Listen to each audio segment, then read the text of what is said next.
Bismillahirrahmanirrahim. Assalamualaikum warahmatullahi wabarakatuh. Teman-teman dimanapun berada, kesempatan ini saya akan menjelaskan tentang fungsi pembelajaran seni budaya dan keterampilan. Ini masih satu rangkaian materi dari orientasi pembelajaran seni budaya dan keterampilan. Ya. Barangkali di berbagai literatur itu sudah banyak disinggung tentang fungsi pembelajaran SBK itu untuk apa sih gitu ya. Sebetulnya banyak sekali ya fungsinya ya. Ya di sini cuma saya jelaskan hal yang lebih umum saja, yang lebih global ya.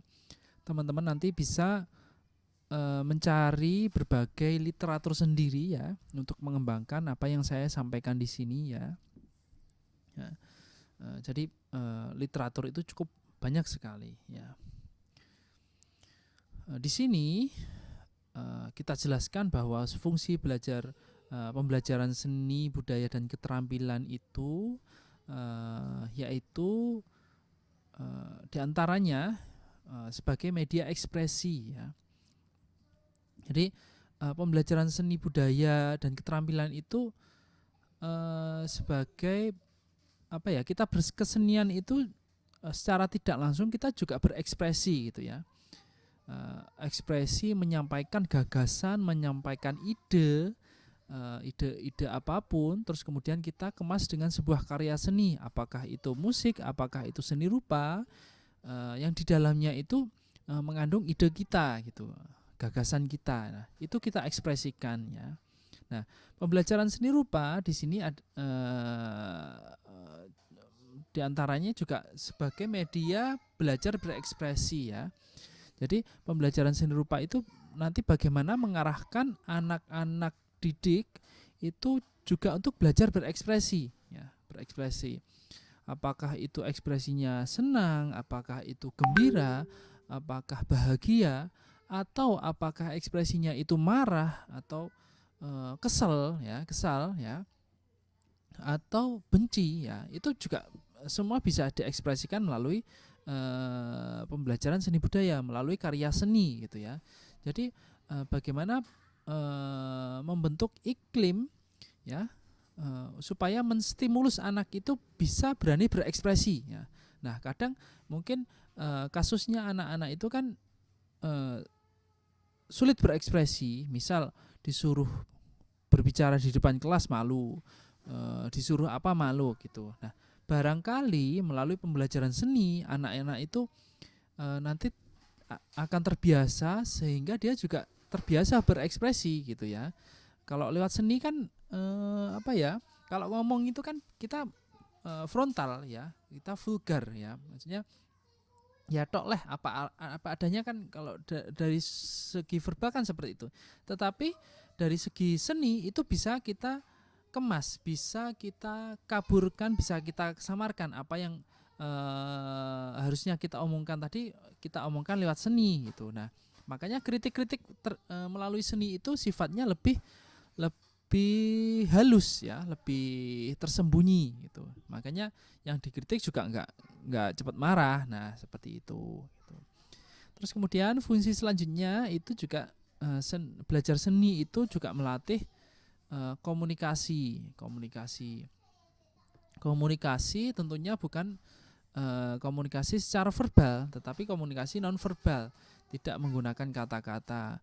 Misal saya sedang kondisi jiwa saya sedang nggak stabil, sedang bersedih, sedang tidak bahagia. Saya menggambar apa gitu atau menyanyi tentang kesedihan. Nah, itu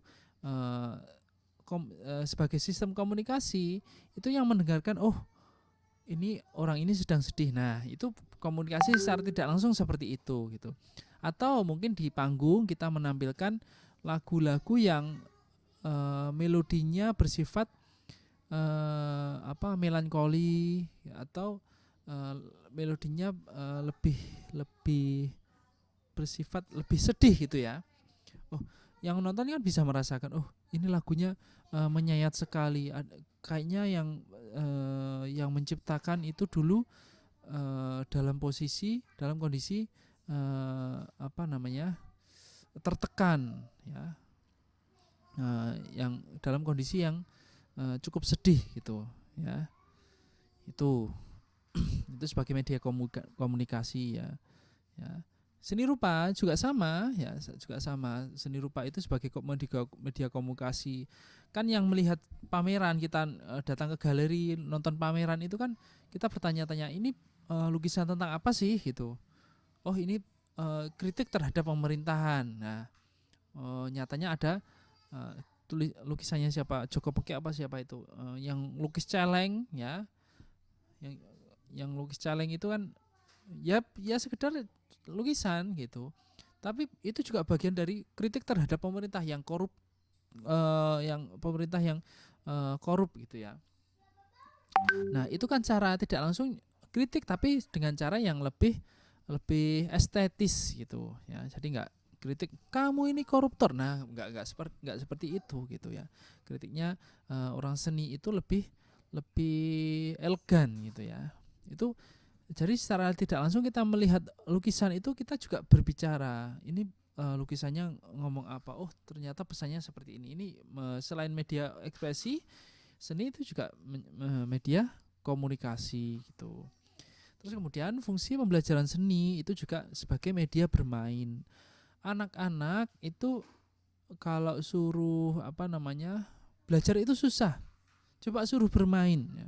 Ayo bermain, ayo melalui nyanyi-nyanyi atau bermain melalui eksplorasi alat musik gitu, atau bernyanyi melalui gambar ya, dengan kegiatan menggambar. Nah itu juga bermain, tapi di dalamnya juga ada disisipkan proses belajar gitu ya.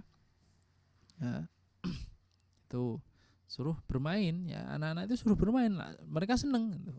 Tapi di dalam bermain itu biarkanlah mereka juga semacam secara tidak langsung mereka juga bagian dari belajar gitu ya. Itu. Terus kemudian fungsi pembelajaran seni budaya itu selanjutnya juga untuk mengembangkan minat dan bakatnya. Minat, sebuah keinginan yang kuat dari dalam diri anak ya. Terus kemudian bakat. Bakat itu sebetulnya istilah yang masih dilematis ya. Ada yang sebagian ilmuwan, sebagian akademisi yang meyakini adanya bakat. Bakat itu dipercaya kemampuan bawaan ya. Kemampuan bawaan, kalau kita kemampuan bawaan kan nggak ada nggak ada orang yang dari kecil tiba-tiba pinter nyanyi kan, nggak ada kan, semua butuh waktu gitu. Atau mungkin bakat itu dipahami sebagai potensi bawaan, kalau anak tertentu dilatih, anak yang memiliki bakat dilatih akan cenderung lebih cepat daripada anak yang tidak memiliki bakat. Nah mungkin dipahami seperti itu gitu. Tetapi juga ada peneliti atau ilmuwan yang menolak keberadaan bakat sebetulnya. Dia lebih percaya, seperti saya ini juga lebih percaya anak itu berhasil ya saking intensifnya belajar, saking intensifnya latihan gitu ya. Kalau anak yang punya bakat nggak pernah belajar, nggak pernah latihan, itu ya percuma, daripada anak yang dianggap kurang berbakat tetapi dia tekun latihannya. Itu akan lebih berhasil anak yang dianggap tidak memiliki bakat itu tadi gitu. Terus kemudian di sini pembelajaran seni budaya dan keterampilan itu juga untuk mengembangkan kemampuan berpikir ya, kemampuan berpikir. Jadi pembelajaran logika atau ya apa yang sifatnya rasional berkaitan dengan cara berpikir kita itu juga nggak dikurung dalam pelajaran eksak saja ya, tetapi pelajaran seni budaya itu juga melatih kita untuk berpikir keras sebetulnya ya. Kita melukis, kita menggambar atau kita mewarnai, itu kan tentu ada pertimbangan khusus kenapa saya harus menggunakan warna ini gitu ya. Jadi saya ingin menimbulkan efek yang demikian ketika nanti ada yang melihat ya. Saya ingin menimbulkan efek demikian. Tujuannya saya punya tujuan tertentu. Saya menggunakan warna itu. Nah, untuk supaya penonton itu seperti ini, supaya nonton itu nanti ikut sedih. Nah, seperti itu gitu. Saya ingin menyanyi atau ingin bermain musik dengan dinamika yang selembut mungkin. Lah, itu kan kita juga berpikir kenapa kok harus lembut kan gitu. Padahal kalau terlalu lembut sekali kan belum tentu bisa didengar banyak orang kan gitu. Tapi ada pertimbangannya khusus dari seorang musisi, saya ingin seperti ini. Nah, lembut sekali. Soalnya saya ingin mendidik bukan mendidik sih. Ya mengajak belajar lah itu lebih sopannya. Mengajak belajar bersama supaya telinga kita itu juga menghargai yang hal-hal yang sifatnya lembut gitu. Nah, kemarin saya di hari Nyepi itu nyetatus ya. Kadang kita lebih menghargai bunyi-bunyi yang bisa diterima, bisa ditangkap oleh telinga pendengaran kita ya, oleh pendengaran kita. Tapi kita kadang tidak pernah menghargai bunyi-bunyi yang tidak bisa ditangkap oleh pendengaran kita. Apa itu ya? Ya hening, sunyi itu kan itu kan juga bunyi sebetulnya. Diam itu bunyi ya. Silence is sound ya. Diam itu juga bunyi sebetulnya. Cuma kita kadang nggak menganggapnya sebagai bunyi ya. Makanya kita itu dalam beragama sekalipun juga sering ukuran syiar itu keriuhan ya, keramaiannya atau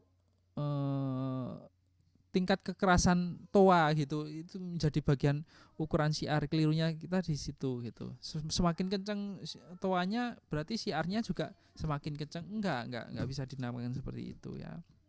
Ya, jadi lebih pada nilainya gitu. Kalau saya melihatnya ya. Jadi kita konser musik itu juga perlu mendidik telinga penonton ya, supaya bisa menghargai hal-hal yang sifatnya lembut, yang sifatnya sunyi gitu. Nah itu tadi penjelasan tentang minat dan bakat gitu. Kemampuan berpikir ya. Jadi kita dalam proses berkarya seni itu secara tidak langsung kita dituntut untuk berpikir lebih keras gitu. Entah itu berpikir tentang ide atau gagasan di dalam karya seninya, ataupun berpikir tentang tanggung jawab kepada masyarakat. Kalau saya melahirkan karya ini, nanti efeknya di masyarakat seperti apa, itu juga perlu kita pikirkan. Nah seperti itu kemampuan berpikir. Terus kemudian memperoleh pengalaman estetis ya. Nah ini yang lebih penting. Saya di lingkungan saya itu ada sekolah TK, dan saya bereksperimen untuk meluangkan waktu untuk melatih mereka gitu ya, melatih mereka menyanyi ya, paduan suara ya di kelas itu, melatih menyanyi ya. Tujuan saya apa? Saya nggak akan mencetak mereka jadi penyanyi, tidak. Saya tidak akan menarget mereka punya suara yang cukup bagus sekali, tidak ya. Saya cuma ingin mereka punya pengalaman estetis ya, pengalaman bernyanyi, pengalaman bermain musik gitu ya. Itu ya jauh yang lebih penting. Semakin banyak pengalaman seseorang itu juga menjadikan dinamika hidupnya itu juga lebih ayem gitu. Biasanya kalau orang bisa menikmati seni itu ya seperti itu, nggak nesunan gitu. Itu. Jadi pengalaman estetis di sini cukup penting. Ini supaya kita juga bisa semakin banyak pengalaman itu kita bisa membedakan yang baik dan yang buruk, seni yang bernilai tinggi dan seni yang bernilai rendah itu, yang jujur dan yang bohong itu kita bisa membedakan gitu ya. Itu kurang lebih itu dulu teman-teman, mengenai fungsi pembelajaran seni dan budaya untuk anak MI dan SD. Nanti teman-teman bisa melengkapinya sendiri. Sekian, assalamualaikum warahmatullahi wabarakatuh.